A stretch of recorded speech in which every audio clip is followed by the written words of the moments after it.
Hello everyone, welcome back to your channel. Today हम class 12th chemistry का chapter number first है new syllabus के according, otherwise second होता है पुरानी बुक्स के अकॉर्डिंग देखें तो सॉल्यूशन चैप्टर नंबर सॉल्यूशन जो क्लास 12th का है and one of the most important chapter.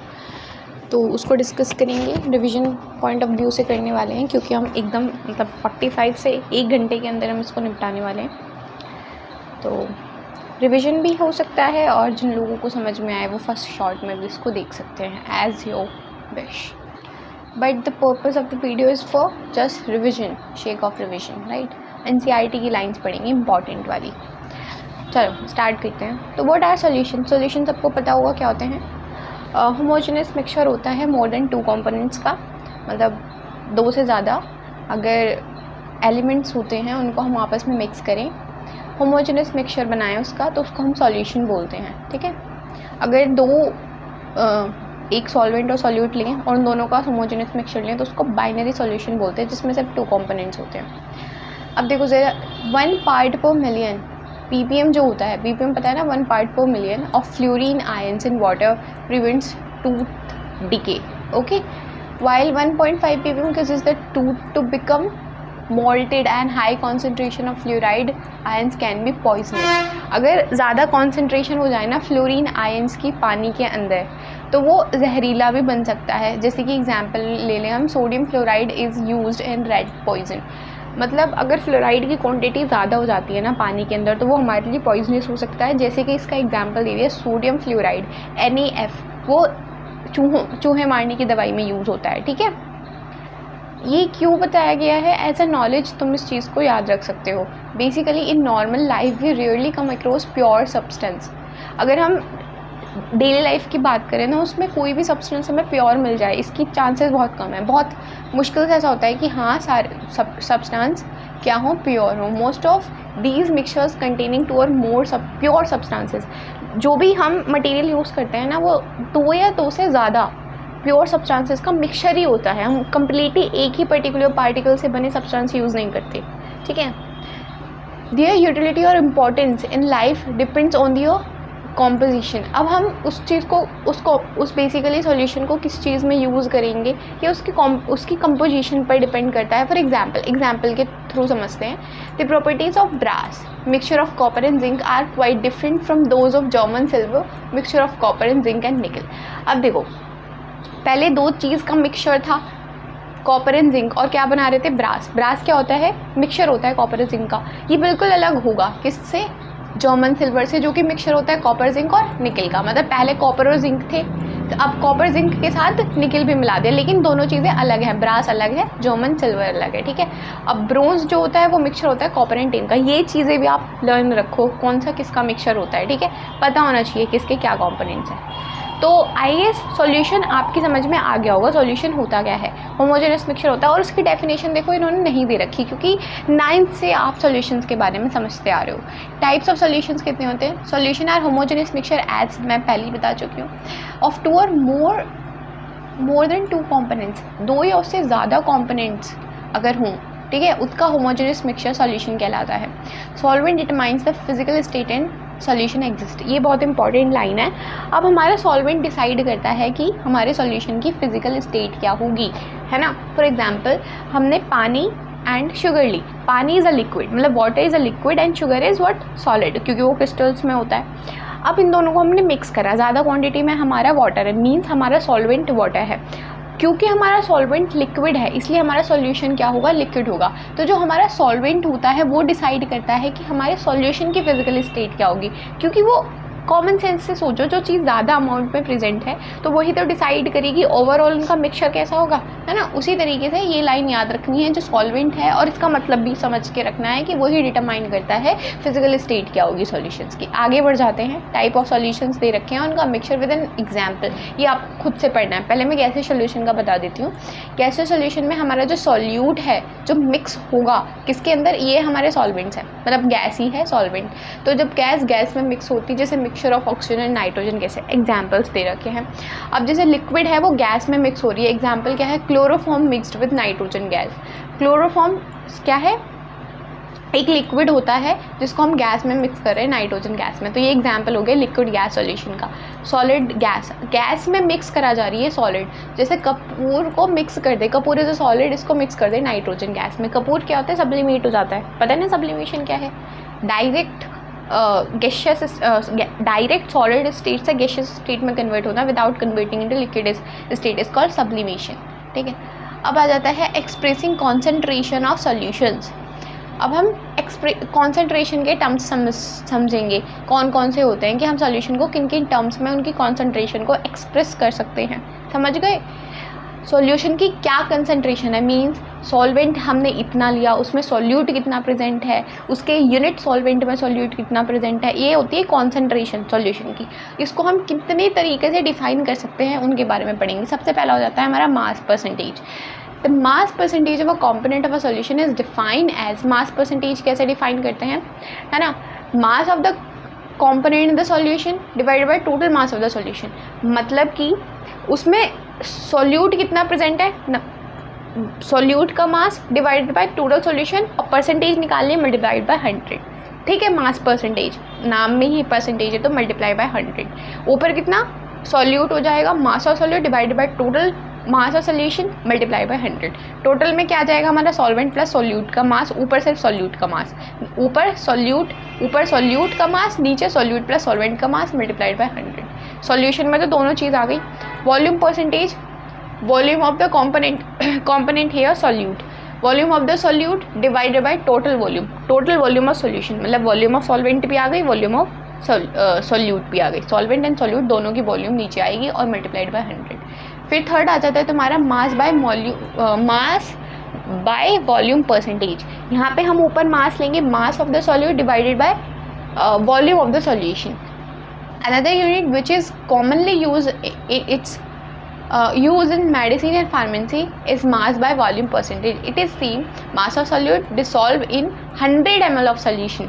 कितने ml solution में, हमेशा याद रखना मास बाय वॉल्यूम परसेंटेज में कितना मास सॉल्यूट का प्रेजेंट है 100 ml ऑफ सॉल्यूशन में, is called mass by volume percentage. ठीक है, पार्ट्स पर मिलियन क्या होता है, when solute is present in trace quantities, मतलब बहुत ही कम क्वांटिटी में सोल्यूट मिक्स है सॉल्वेंट के अंदर, तब हम उसको कैलकुलेट करते हैं या फिर उसकी कॉन्सेंट्रेशन को एक्सप्रेस करते हैं पार्ट्स पर मिलियन में। कैसे? It is convenient to express concentration in parts per million ppm। कैसे? Number of parts of the component कितना होगा divided by total number of parts of the component of the solution. ऊपर आ जाएगा हमारे solute का पार्ट, नीचे आ जाएगा हमारा सॉल्यूशन का पार्ट मल्टीप्लाई बाय 10 की पावर 6। ठीक है, 10 की पावर 6, 1 मिलियन इज 10 की पावर 6 होता है ना, तो उससे इसको मल्टीप्लाई कर देंगे, हमारा कितना ppm में आ जाएगी कॉन्सेंट्रेशन। फिर मोल फ्रैक्शन क्या होता है, वन ऑफ द अच्छा कोई मतलब अच्छी टर्म है, ये भी काफ़ी अच्छी खासे न्यूमेरिकल्स में पूछा जाता है मोल फ्रैक्शन। देखो, commonly use symbol for mole fraction is chi, this is not x, this is chi, लेकिन बहुत से बच्चे इसको x ही पढ़ते हैं, बट ये काई होता है। Subscript use as the right hand side of x, chi denotes the component, it is defined as. Mole fraction क्या होएगा, मोल फ्रैक्शन देखो सॉल्वेंट का भी निकाल सकते हैं, सॉल्यूट का भी निकाल सकते हैं, सॉल्यूशन में प्रेजेंट हर एक कॉम्पोनेंट का निकल सकता है।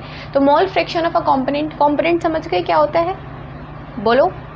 जैसे हमने सॉल्यूशन लिया था वाटर एंड शुगर का, तो sugar is also a component, water is individual component, उसमें वाटर भी कॉम्पोनेंट है, शुगर भी कॉम्पोनेंट है। जिन जिन का मिक्सचर होता है, जो जो मिक्स हो रखे होते हैं उनको कॉम्पोनेंट बोलते हैं, और ऑफकोर्स वो 2 से ज़्यादा कितने भी हो सकते हैं। ठीक है, तो number of the moles of component ऊपर आएगा, हम जिस कंपोनेंट का मोल फ्रैक्शन निकाल रहे हैं उसके मोल्स ऊपर डिवाइडेड बाय सॉल्यूशन में जितने भी कंपोनेंट हैं उन सब के समीशन, उन सब के मोल्स का समीशन। जैसे सपोज एग्जांपल के तौर से समझना है कि हमने 5 मोल्स वाटर लिया एंड 5 मोल्स ही हमने शुगर के लिए। ठीक है, हमने 5 मोल्स जो है वाटर के लिए एंड 5 मोल्स ही हमने शुगर के लिए। और अब हमें क्या निकालना है, हमें सपोज दैट वाटर का मोल फ्रैक्शन निकालना है, तो वाटर के मोल्स डिवाइडेड बाय सॉल्यूशन के टोटल मोल्स। ठीक है, टोटल मोल्स में सॉल्वेंट जितने भी कंपोनेंट है उन सब के मोल्स को ऐड कर देते हैं। ठीक है, इस तरीके से हमारा मोल फ्रैक्शन निकलता है।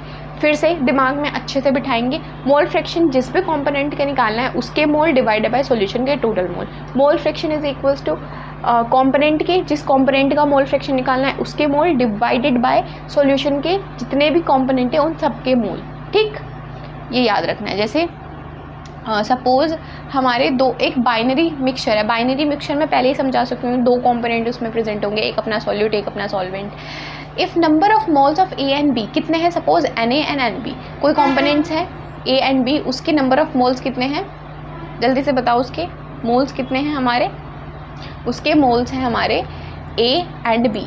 भाई ए के मोल्स Na हैं और बी के मोल्स हमारे Nb हैं। ठीक है, तो ये फॉर्मूला हो जाएगा हमारा मोल फ्रैक्शन ऑफ ए का, कितना, उसके मोल डिवाइड बाय सॉल्यूशन के टोटल मोल कितने निकलेंगे, ये प्लस ये। ठीक है, अब अगर हमें और हाँ हमेशा याद रखना जितने भी तुम्हारी मोल फ्रैक्शंस होते हैं, जैसे इसमें 2 हैं तो XA प्लस XB हमेशा 1 के बराबर होता है। जितने भी सॉल्यूशन के अंदर कंपोनेंट्स होते हैं उन सबका मोल फ्रैक्शन का जो सम होता है वो 1 के इक्वल होता है। जैसे बाइनरी तुमने लिया था मिक्सचर, इसका जो मोल फ्रैक्शन है वो सपोज काई ए है, इसका मोल फ्रैक्शन काई बी है, तो इस टर्म का मतलब है काई ए प्लस काई बी 1 के बराबर होगा। अगर तुम्हें इसका मोल फ्रैक्शन पता है तो तुम बी का कैसे निकालोगे, 1 में से काई ए का माइनस करके, क्योंकि हमें पता है समीशन तो 1 ही आना है।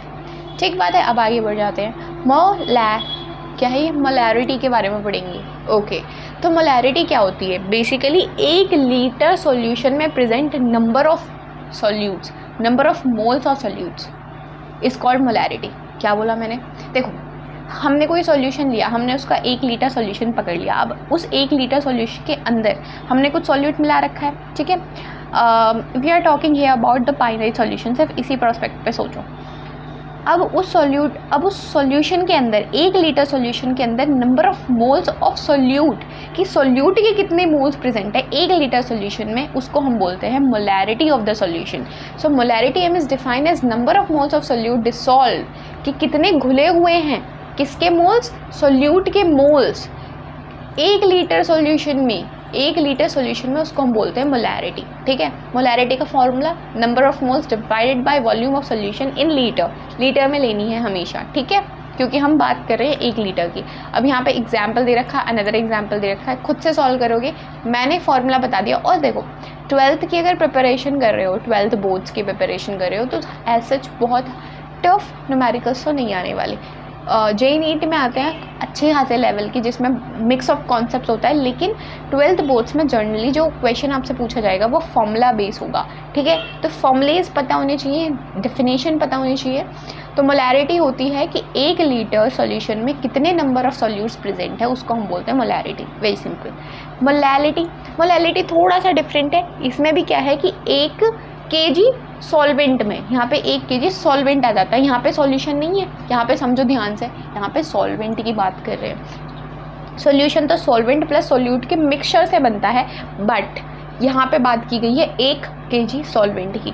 तो नंबर ऑफ मोल्स और solute present in 1 kg solvent की कितने मोल्स प्रेजेंट है सॉल्यूट के 1 kg सॉल्वेंट में, उसको हम बोलते हैं मोलैलिटी। क्या बोलते हैं, मोलैलिटी। स्मॉल m से इसको डिनोट किया जाता है, ये भी एक सिंबल होता है, और कैपिटल M से मोलैरिटी को डिनोट किया जाता है। तो number of solutes divided by mass of solvent in kg, solvent है याद रखना है यहाँ पे, ये इंपॉर्टेंट था। नाउ आ जाता है सॉल्यूबिलिटी टर्म। तो व्हाट इज सॉल्यूबिलिटी, तो solubility of a substance is it's maximum amount that can be dissolved in a specific amount of solvent at a specific temperature। तो solubility basically है क्या, तो हमने कोई टेम्परेचर फिक्स कर रखा है, उस फिक्स टेम्परेचर पे है ना, एक फिक्स अमाउंट ऑफ सॉल्वेंट के अंदर कितना सॉल्यूट हमारा घुल सकता है, उसको हम बोलते हैं सॉल्युबिलिटी। फॉर एग्जांपल हमने रूम टेम्परेचर 25 डिग्री सेंटीग्रेड पे हमने 1 लीटर पानी ले लिया। अब 1 लीटर पानी के अंदर हमने अमाउंट भी फिक्स कर दिया सॉल्वेंट का, हमने टेम्परेचर भी फिक्स कर दिया।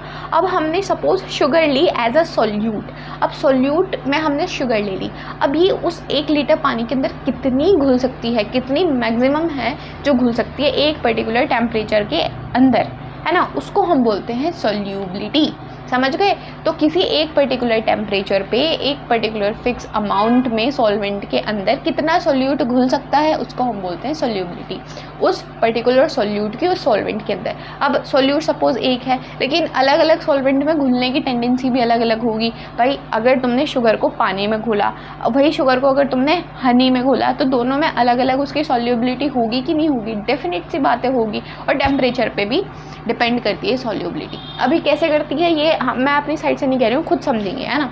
Solubility of a solid in a liquid, अब किसी पर्टिकुलर कोई सॉलिड है, उसकी लिक्विड में सोल्यूबिलिटी है, वो किस किस बातों पर डिपेंड करेगी। सॉलिड और लिक्विड, मैं क्या कह रही हूँ, देखो मैं ये कह रही हूँ, एग्जाम्पल से समझो। लिक्विड हमने ले लिया वाटर, सॉलिड हमने ले लिया शुगर। अब सपोज दिमाग में क्लियर करके चलो क्या बात हो रही है यहाँ पे, किसी सॉलिड की यानी कि शुगर की, किसी लिक्विड यानी कि वाटर में जो सॉल्युबिलिटी है वो किन किन फैक्टर्स पर डिपेंड करेगी, क्या क्या उसमें होगा वो समझेंगे। तो polar solvent dissolve in polar solvent dissolve in polar solvents and non polar dissolve in non polar solvents. सबसे पहली सॉल्यूट, हाँ बहुत अच्छी बात इन्होंने बोली। अब पोलर तो तुम्हें पता है, पोलर और नॉन पोलर क्या होते हैं, पोलैरिटी जिनमें होती है और नॉन पोलैरिटी जिसमें होती है। तो जैसे कि ये तुमने सुन रखा होगा, आगे भी आएगा, देखो ये रहा, लाइक डिसॉल्व लाइक्स, मतलब समान को घोलता है। देखो होता है ना कि हमारे जो फ्रेंड सर्कल होता है, जो हमारे जैसे लोग होते हैं उनसे हमारी एकदम बन जाती है, जो हमारे थिंकिंग से अलग होते हैं उनसे हमारी इतनी जल्दी से नहीं बनती, ऑफकोर्स नहीं बनती, क्योंकि उनके थॉट्स अलग हैं हमसे, और हमारे फ्रेंड्स के साथ थॉट्स मिलते हैं, इसलिए वो हमारे फ्रेंड है। मीन्स जो जैसा होगा उसकी उसी से तो बनती है। उसी तरीके से अगर पोलर सॉल्यूट है तो वो पोलर सॉल्वेंट में ही घुलेगा, नॉन पोलर में नहीं घुलेगा, और नॉन पोलर सॉल्यूट है तो नॉन पोलर में ही घुलेगा, पोलर में नहीं घुलेगा। कहने का मतलब पोलर सॉल्यूट्स पोलर सॉल्वेंट में घुलते हैं, non polar solutes non polar solvent में घुलते हैं। इन शॉर्ट समान को घोलते हैं, लाइक डिसॉल्व लाइक। अब when a solid is added to the solvent, some solute dissolve and its concentration increases in solution. This process is known as dissolution. Okay जब किसी हम सॉलिड सोल्यूट को ना किसी सॉल्वेंट में घोलते हैं, है ना, और उसकी कॉन्सेंट्रेशन बढ़ती चली जाती है सॉल्यूशन के अंदर, तो इस मेथड को हम बोलते हैं डिसोल्यूशन। ठीक है। और कुछ पार्टिकल्स ऐसे होते हैं सॉल्यूशन के, वो कोलाइड कर जाते हैं, कि कोलाइड करना होता है टकराना, ठीक है, with the some solute particles and get separated out of solution. This process is called crystallization. आहा हा, कितनी बढ़िया बात बोली इन्होंने, मतलब डेफिनेशन बढ़िया है।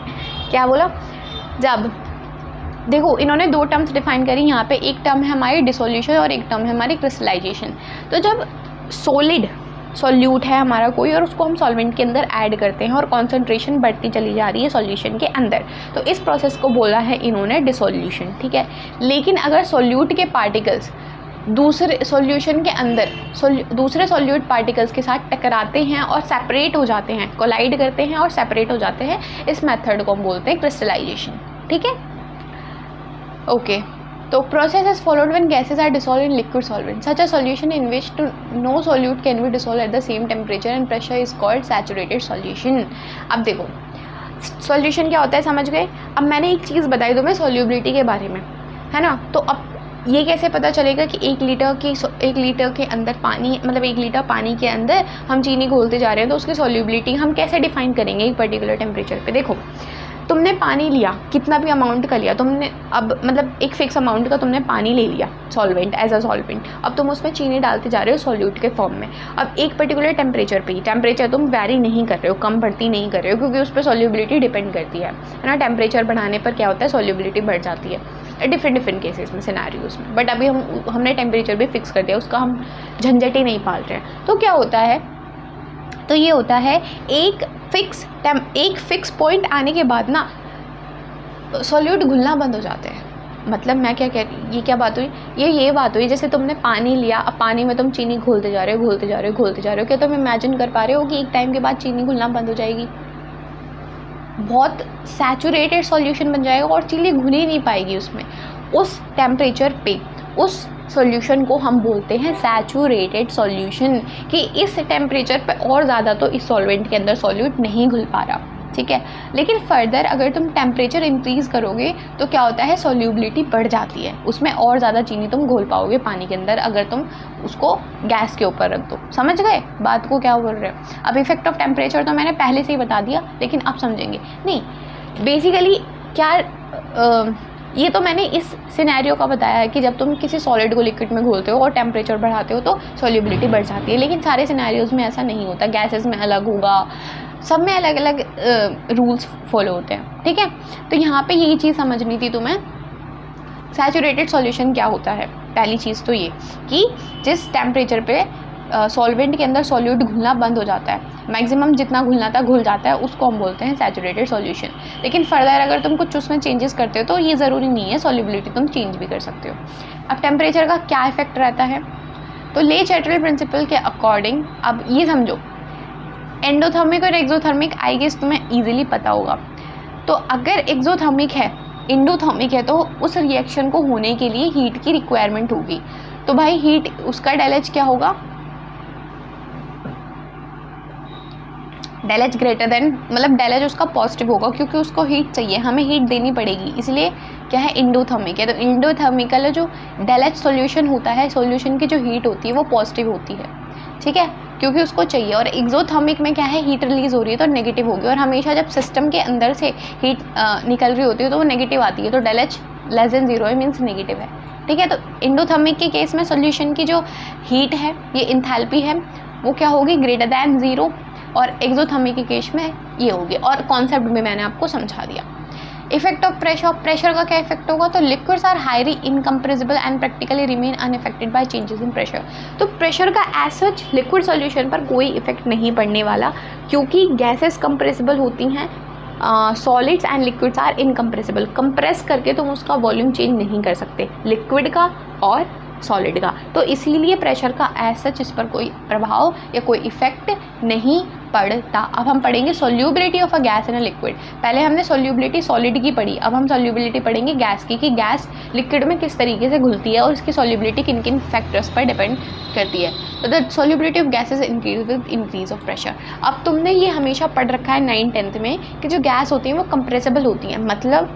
मतलब ये कि जैसे तुमने गैस के ऊपर प्रेशर लगाया तो वो अपने वॉल्यूम को छोटा कर सकती हैं, ठीक है, अपने वॉल्यूम को कम कर सकती हैं गैसेस। इसीलिए जब तुम उन पर प्रेशर लगाते हो या फिर प्रेशर बढ़ाते हो तो क्या होता है, उनकी सॉल्युबिलिटी भी बढ़ जाती है, यानी कि the solubility of gases increase with increase of pressure. समझ में आ गई होगी। तो pressure of a gas above the solution and दस सॉल्युबिलिटी इंक्रीजेस। क्यों इंक्रीज करती है? इस सारी लाइन में वही सब लिखा हुआ है, ठीक है। वो ये क्या लिखा हुआ है कि गैसेस कंप्रेसिबल होती है, जब तुम उन पर प्रेशर लगाते हो तो वो अपना वॉल्यूम कम कर लेती हैं, जब वो अपना वॉल्यूम कम कर लेती हैं तो वो लिक्विड के अंदर अच्छे से घुल जाती हैं और बढ़िया तरीके से घुल जाती हैं। इसीलिए बोला गया है सॉल्युबिलिटी गैसेस की इंक्रीज कर जाती है जब तुम प्रेशर बढ़ा देते हो। अब इसी के फैक्टर में ना कि solubility of gases in liquid, एक लॉ आता है which is called Henry's law, है ना। साइंटिस्ट रहे होंगे हेनरी, उन्होंने ये लॉ दिया और उनके अकॉर्डिंग क्या है कि the solubility of a gas in a liquid is directly proportional to the partial pressure of the gas present above the surface of the liquid और सॉल्यूशन। अब ज़रूरी नहीं है कि एक ही गैस उसके ऊपर प्रेजेंट है ना। मतलब एक देखो, एक कंटेनर है, उसके अंदर एक लिक्विड प्रेजेंट है, उसके अंदर हम कोई गैस को डिसॉल्व करना चाह रहे हैं। सपोज मान लिया एक गैस नहीं है, बहुत सारी गैसेस हैं, ठीक है। अब कोई पर्टिकुलर गैस उस लिक्विड के अंदर कितने अमाउंट में घुलेगी, ये उस चीज़ पर डिपेंड करेगा कि वो कितना प्रेशर लगा रही है। जितना ज़्यादा प्रेशर लगाएगी उतना ज़्यादा घुलेगी, ठीक है, क्योंकि ये चीज़ मैंने पहले ही बता दी, जिसका जितना ज़्यादा प्रेशर इंक्रीज, जित प्रेशर ज़्यादा सॉल्युबिलिटी ज़्यादा गैस की। इसीलिए हेनरी लॉ ये कहता है कि किसी लिक्विड के अंदर गैस की सॉल्युबिलिटी डायरेक्ट प्रोपोर्शनल होती है उसके प्रेशर के। अगर गैस का प्रेशर बढ़ रहा है तो उसकी सॉल्युबिलिटी बढ़ेगी, गैस का प्रेशर घट रहा है उसकी सॉल्युबिलिटी घटेगी। यही मतलब होता है डायरेक्ट प्रोपोर्शनल होने का, ठीक है।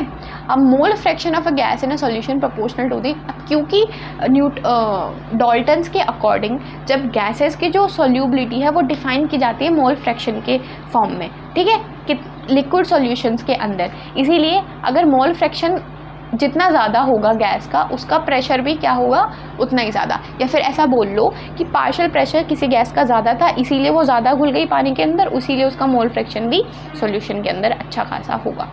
समझ गए? तो the partial pressure of a gas in vapour phase is proportional to the mole fraction of gas in the solution, कि उसका पार्शियल प्रेशर किसके प्रोपोर्शनल होगा, मोल फ्रैक्शन के, ठीक।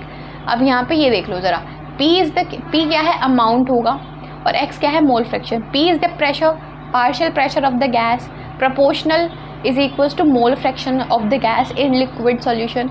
और एक प्रोपोर्शनल का साइन हटाकर इन्होंने डायरेक्ट KH लिख दिया, जो कि हेनरी लॉ कांस्टेंट है। अब तुम एक चीज़ समझना, तुम ये क्या समझोगे, तुम ये समझोगे कि अगर तुम्हारा Kx is the Henry constant if we draw a graph between the partial pressure of gas versus mole fraction, ये दे रखा पार्शियल प्रेशर और मोल फ्रैक्शन के बीच में, तो एक स्ट्रेट लाइन निकल के आएगी। क्या निकल के आएगी? एक स्ट्रेट लाइन निकल के आएगी, विच इज़ तो slope of this line is define us what? Henry constant. ठीक है, तो डिफरेंट गैसेस के लिए क्या होता है, हेनरी कांस्टेंट की वैल्यू भी डिफरेंट होती है। Higher the value of KH as a given pressure the lower of the solubility of the gas of the liquid is. अब तुम इससे क्या निकाल सकते हो, अगर KH की वैल्यू, हेनरी कांस्टेंट की वैल्यू ज़्यादा है तो सॉल्युबिलिटी कम है। अगर हेनरी कांस्टेंट की वैल्यू जो है, क्योंकि देखो ना यहाँ पे अगर तुम x को नीचे ले जाओगे तो जो बेसिकली मोल फ्रैक्शन है ना, वो इन्वर्सली प्रोपोर्शनल है हेनरी कांस्टेंट के।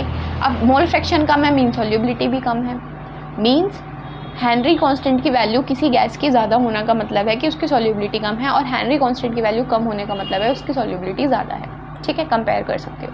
Increase with decrease of temperature, solubility of gases increase with decrease of temperature, क्योंकि ये क्या है, एक एक्सोथर्मिक रिएक्शन है।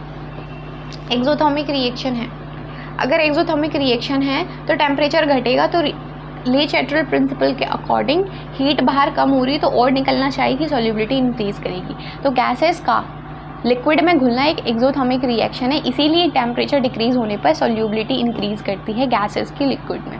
समझ गए? It is due to the reaction that the aquatics feels more comfortable in cold water rather than in warm water. इसीलिए यही रीज़न है कि एक्वेटिक स्पीसीज ठंडे पानी के कंपैरिजन में गर्म पानी में, मतलब ठंडे पानी में ज़्यादा कंफर्टेबल होती हैं कंपैरिजन टू दी गर्म पानी, क्योंकि गर्म पानी में क्या होता है, सॉल्युबिलिटी घट जाती है, किसकी? ऑक्सीजन की सॉल्युबिलिटी घट जाती है। ठंडे पानी में क्या है, ठंडे पानी में गैस अच्छे से मिल पाएगी, गर्म पानी में नहीं मिल पाती। समझ गए?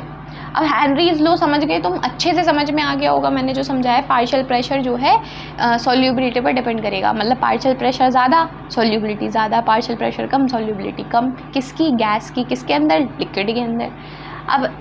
अब इसके ना 3 बहुत अच्छी एप्लीकेशंस है हेनरी लॉ की, जो पर्सनली मेरी फेवरेट हैं और मुझे बहुत पसंद है, इनको समझाना एंड पढ़ना। सबसे पहला, to increase the solubility of CO2 in cold drinks and water in the water bottle is scale under the high pressure. देखो जो सोडा वाटर होती है ना, तुमने ये नोटिस करा होगा, उसको हाई प्रेशर के साथ बॉटल्स में बंद किया जाता है। वो इसीलिए क्योंकि कार्बन डाइऑक्साइड जो गैस है वो सोडा वाटर के अंदर अच्छे से घुल पाए। तो यहाँ पे सीधा सीधा दिख रहा है कि प्रेशर बढ़ाया जा रहा है ताकि CO2 गैस की सॉल्युबिलिटी उस लिक्विड में, उस सोडा वाटर में बढ़ाई जा सके। सीधा सीधा हेनरी लॉ, सीधा सीधा, बिल्कुल सीधा।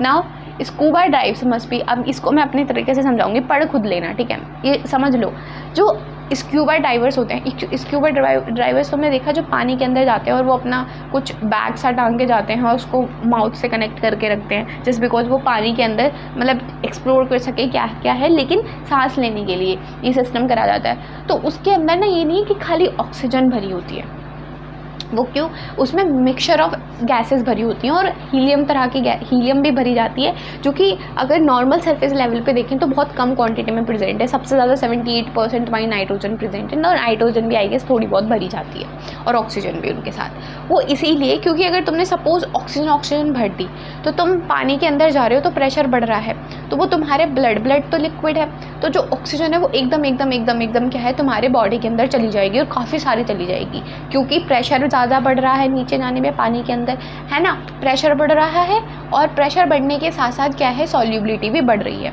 अब तुम नॉर्मल लेवल पे जब आओगे ना, सरफेस लेवल पे, मतलब कि तुम पानी के अंदर से बाहर आओगे तो नॉर्मल लेवल पे आ रहे हो तो पार्शियल प्रेशर थोड़ा डिक्रीज़ करेगा, तो जो तुम्हारे अंदर गैस एकदम से भर डिसॉल्व हो चुकी है, सोल्यूबल हो चुकी है, वो एकदम बाहर निकलना शुरू करेगी। और कभी कभी ऐसा होता है कि वो इतनी तेज़ी से बाहर निकलती है ना हमारी बॉडी के अंदर से कि हमारे लंग्स के अंदर बेंट पड़ जाते हैं, मतलब एक तरीके से लंग्स में इतनी तेज़ पेन होने लग जाता है। समटाइम्स ये पेन इतना ज़्यादा हो जाता है कि एक पर्सन की डेथ भी हो सकती है।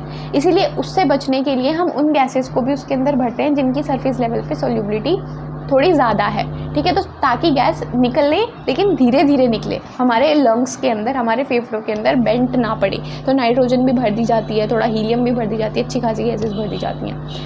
अब ये तो बात हो गया हमारा मतलब स्क्यूबा डाइवर्स की हो गई, किस तरीके से। ये देखो अमाउंट भी दे रखा है, 52% तो नाइट्रोजन ही भरी जाती है, 32% ऑक्सीजन भरी जाती है सिलेंडर्स के अंदर। अब हाई ऑल्टीट्यूड्स पर ना, एक हाई ऑल्टीट्यूड्स पर देखो, अब तुम ऊपर जा रहे हो है ना, नॉर्मल सरफेस लेवल से तुम थोड़ा ऊपर जा रहे हो, तो पार्शियल प्रेशर ना इंक्रीज़ नहीं करता बल्कि डिक्रीज़ करता है। पार्शियल प्रेशर डिक्रीज़ कर रहा है तो ऑक्सीजन की सॉल्युबिलिटी भी डिक्रीज़ करेगी हमारे ब्लड के अंदर। इसीलिए क्या होता है, जो माउंटेन्स पे जाने वाले लोग होते हैं उनको क्या होता है, या फिर माउंटेन्स पे रहने वाले जो लोग होते हैं उनको एक एनॉक्सिया नाम का डिसीज़ हो जाता है। और एनॉक्सिया नामक जो डिसीज़ है वो बेसिकली क्या है, हमारा जो हीमोग्लोबिन है उसके अंदर ऑक्सीजन की कमी, जिसकी वजह से हमें थोड़ी सी कमज़ोरी भी आ जाती है ना। तो ये क्यों हुआ, अब ये डिसीज़ क्यों होता है उनको, इसीलिए होता है क्योंकि हाई ऑल्टीट्यूड्स पर पार्शियल प्रेशर कम होता है, और हाई एल्टीट्यूड्स पर पार्शियल प्रेशर कम होने की वजह से सॉल्युबिलिटी भी कम होती है। किसकी सॉल्युबिलिटी कम होती है, क्योंकि ऑक्सीजन गैस है, ब्लड एक लिक्विड है उसकी, है ना, गैस की लिक्विड में, ठीक, समझ गए। अब टेम्परेचर का इफेक्ट समझो, तो solubility of gas in liquids decrease with rise in temperature, मैं एक्सप्लेन कर चुकी हूँ, क्योंकि एक्सोथर्मिक रिएक्शन है इसीलिए ऐसा होता है। Now vapour pressure of liquid solutions, तो 30 मिनट्स की वीडियो हो चुकी है ऑलरेडी। बाकी का हम जो चैप्टर है वो कवर अप करेंगे सेकंड पार्ट में, तो ठीक है, तब तक के लिए बाय। और हाँ, सेकंड पार्ट इसके साथ ही देख लेना।